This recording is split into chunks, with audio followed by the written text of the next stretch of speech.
The next parameter that I want to touch base on is stop parameter, which we signify by typing in --stop. And basically what a stop parameter does to prematurely terminate a job before it's complete, its processing. So let's say we send a command to the GPU to create an image of, let's say, Batman. And then we can tell the GPU, okay, stop at when the command is 80% complete. So it will render an incomplete image for us based on when we tell it to stop. So the stop parameter basically allows us to tell the GPU or the processor that, okay, you need to stop at this much percentage of the image. So what happens when using this is that if you stop it at a very early stage, then the image will be blurry and you'll get a less detailed output.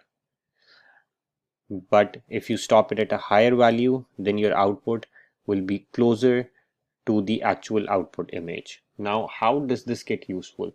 So this can be very useful when creating abstract art, where having a sense of incomplete images can be beneficial for us. So let's try something along those lines. Let's say I want to create a abstract Gothic wallpaper, and then I will use the same prompt, but this time I'll stop it at 25. So all I did was I did --stop space 25, and then let's stop it at 50, and then let's stop it as 75, and let's see how the images change based on the time that we have given it to stop. So now let's start reviewing our images. So this is actually the final output that we got for the Gothic art wallpaper. Looks like a pretty decent output. I like the Gothic style of red that it is added in here. And let's see what happened when we started using the stop parameter. So here we asked it to stop at 25, and you see a complete blurry image with no specifics created yet, a very early stop. This is the 100 one, and then let's go to 50. So now in 50 you start seeing that, okay, the processor had done 50% of the job, especially in the first two images where the artwork have started showing up in the image. And then when we stopped it at 75, this got pretty close to the output, specifically this one where we see that, okay, the image is almost ready now, up to the final mark when it finally created the full image. Another way I can show you this is, let's say I want to create an image of a running horse Banksy style painting portrait. And then I'm going to tell it to stop at, let's say, 80. Forgot one dash here. And let's see what we get this time. What I expect here now is that the first image will, of course, will be complete. In the second one, it will stop right before the ending because I said 80%, stop at 80%. So it will add an abstract touch to it, and it will actually look like a nice photo and not something which is incomplete. But let's see what we get with the algorithm. So this is our completed image without the stop, and you see it's showing a Banksy style painting of a portrait, actually, of a horse running. And now when I stopped at 80%, you see the image is almost complete. It looks like a good image in terms of the overall aesthetics of the image, but at the same time we can see that it's not complete yet. And specifically from this one, you can see there are still brushes of stroke that are not complete. It was still processing and figuring out how to create the groundwork and the outline and brushes of the strokes of around the tail and the hairs of the horse. But nonetheless, it still looks like a good version of the painting, and that is something that the stop parameter can help you achieve. The next parameter I'm going to cover is the stylize parameter.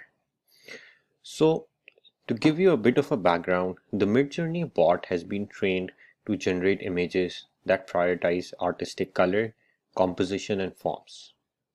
The level of artistic influence on the output can be controlled by adjusting the stylize feature. What it essentially means is that we can decide how much creative we want the algorithm to be. If we give it a lower stylization value, it will result in images which more closely resemble the original prompt but with less artistic flair. On the other hand, if we assign a higher stylized value, it will result in more artistic images, but the connection to the original prompt that we provided will be broken. Now let's try this out by an example. So let's play with something we already have so that we have a base. So let's say artistic, actually let's say Gothic, oh sorry, I removed the imagine part. Gothic wallpaper of a guitar. So I mixed the guitar with the Gothic wallpaper that we did. And now the one thing to keep in mind is that the default value of stylize is 100 and it can accept values between 0 to 1000. So let's say the default one means 100, which means a low stylized value, so the output will resemble very close to the prompt that we have provided. Now let's start changing that and assign a higher value. So let's go with 500 and let's do 750, and then lastly let's do 1000 and see how that impacts the overall aesthetics and composition of the image that will be created. So now our output is ready. This is the first one, an image of a Gothic wallpaper of a guitar with a default value of stylize which defaults to 100. So as expected, it created a guitar with a slightly Gothic feel to it in terms of the wallpaper it put it on and the texture and the embroidery and the print on the guitar itself. The next one is with 500 stylized value, and now you see it's adding more details in terms of the composition and the aesthetics of the guitar.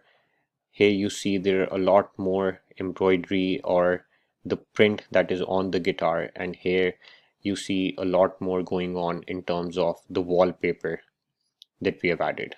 The next one we did was 750, and you see there is a considerable increase in the artistic flair that has been added on the guitar and the background once again. And then finally in 1000 it is showing a lot more artistic flair and using and really jotting down to the stylized feature here that it's adding a lot of different things in the image, and it's creating a very solid base of artistic flair by adding very small components and detail into the image, such as these small notes and the embroidery that has been added over here as well, which how it added an art on the top of the guitar. It gave it a nice background, borderline. So in this way you can use stylize feature to decide how much creative you want the algorithm to be, or to stick to your current prompt.